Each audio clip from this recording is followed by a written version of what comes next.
যে ইন্নী ওয়াজ্জাহতু ওয়াজহিয়া লিল্লাযী ফাতারাস সামাওয়াতি ওয়াল আরদা হানিফা ওয়া মা আনা মিনাল মুশরিকিন। এই দোয়া জায়নামাজে দাঁড়িয়ে নাকি পড়তে হয়।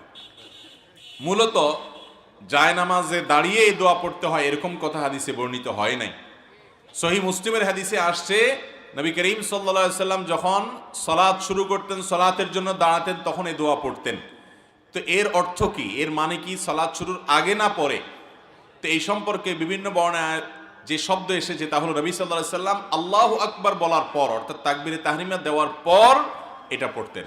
তার মানে সুবহানাকাল্লাহুম্মা ওয়া বিহামদিকা আমরা যে সানা পড়ি তাকবীরে তাহরিমার পরে দোয়ায়ে ইস্তিফতাহ বা সালাত শুরুর দোয়া যেটাকে বলা হয়, ওই দোয়ার জায়গা নবী করিম সাল্লাল্লাহু আলাইহি সাল্লাম অনেক সময় কোন সময় এই ইন্নী ওয়াজ্জাহতু এই দোয়াটা পাঠ করতেন। অতএব এটি সালাত শুরুর আগে জায়নামাজে দাঁড়িয়ে পড়তেন এমন কোনো কথা